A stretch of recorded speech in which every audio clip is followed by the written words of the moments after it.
some raw, large, and medium, and I got small shrimp in here, so I got a variety going. So we got the onions, bell pepper, celery. We got all that good stuff in there. Just gonna swish it around this melted butter that I got going. Now with this melted butter, you turn up the heat just a little bit more. So I didn't want them. You don't never want the butter to actually start turning brown and getting burnt, because it's not gonna taste the same. So we're just gonna keep stirring this. Now, why I am stirring this, let me go ahead and start putting my basic in. So I'm gonna put, this is a half a teaspoon of garlic. Then I'm gonna turn around and put in my parsley.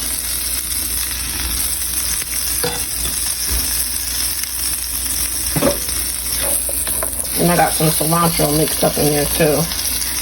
This looks really, really good. Now this is frozen. I bought the frozen this time. You guys know I usually do the whole real deal holy deal. And I'm mixing it today. So by me mixing it today, it's gonna have that flavor that I actually needed to sink in to the shrimp, and I'm just pouring over the fresh, so it can still have that fresh, but also have that oil base going. So now while I got this going,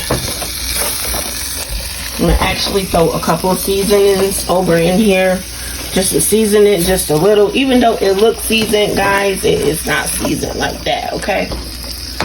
So I have my complete that I'm putting in. So I'm basically putting in, this is a half a teaspoon of complete.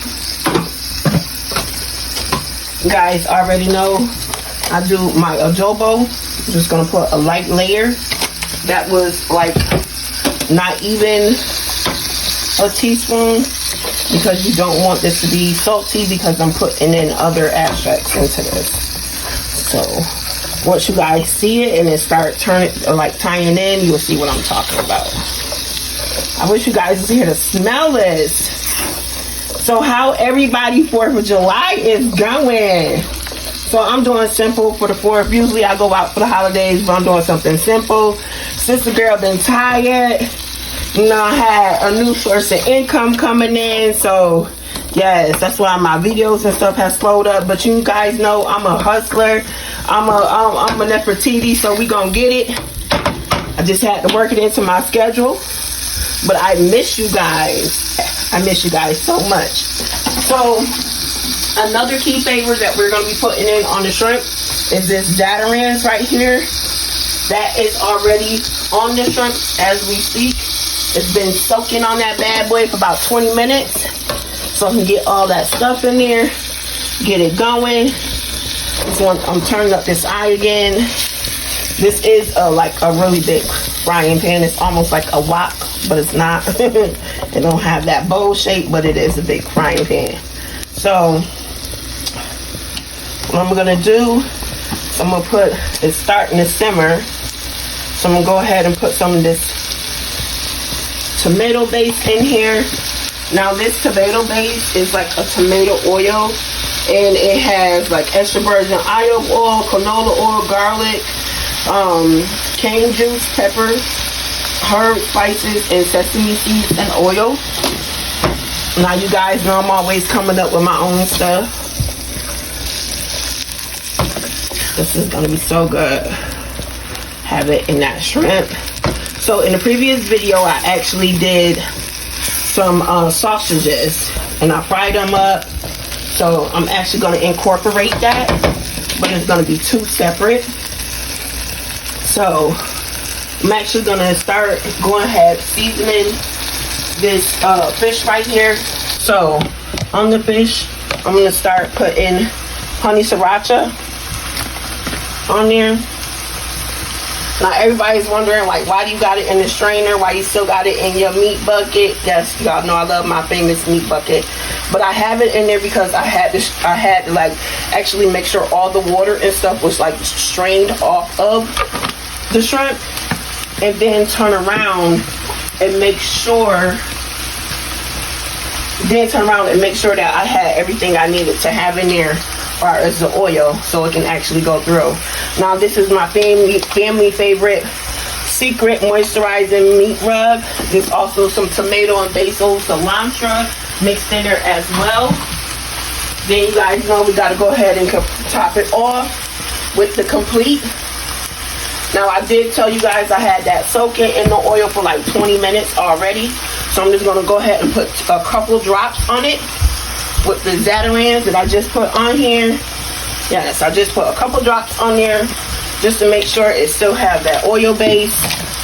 And we're going to mix it up. Now I love doing my shrimp in the strainer because, like I said, it keeps it organized and it's nice and clean, and the excess stuff just strain off, which is deveined.com. Alright, so now I got this done. It's nice and seasoned. I'm going to go ahead and do round 2 just to make sure that all the seasoning and stuff is worked through really good. Now it looks like a lot, but it's not a lot because it's about to be sautéed and this stuff over here. Alright, gotta wash my hands really quick. Yes, look how that's looking. Doing the thing. Alright, you guys, so we are back over here. So I'll let this cook down. So now, oh my gosh, you should smell this. It smells scrumptious. Woo! Rita made no she can cook. But yes, I miss you guys. Alright, you guys, so we're going to start putting the shrimp over in it.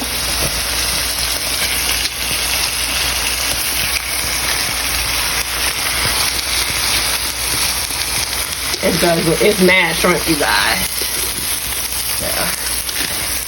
This is for my co-workers. Shout out SGL. Haha. I ain't giving out my the real whole name, but it's SGL if you must know. Yes. Alright, you guys. Just look how that's looking. Whew. Just look at it, baby. Now I am working on the gas stove, so since I put the shrimp in here, I am going to turn it down to a nice 6 because I don't want it to burn. I want all the juices, all the sauces and stuff to go ahead and work through, baby. Whew. Yes. Finished putting that tomato base over in it. One of these days, I'm going to start selling y'all my marinara, my beef bulletin base, my chicken, my tomatoes, stuff I be coming up with. Yes. This looks scrumptious, you guys. Scrumptious. Alright, you guys. Now that I got this worked in, I'm going to go ahead and I'm going to let it simmer. I'm going to cover it and I'm going to let it simmer for 10 minutes and then I'll come back and stir it and check on it again. If nobody told you they love you today, just remember God loves you each and every day, and we'll be back in 10 minutes. Alright, you guys, so we are about to let it uncover it. So I let it sit cook for 10 minutes and let it simmer. Okay, so look how that turned out. Yes. Can't nobody cook like Rena Mae, baby. Nobody, baby. Alright, you guys. So now I'm about to show you how I'm going to make this grits for this Cajun jambalaya style breakfast that I'm doing for my co-workers.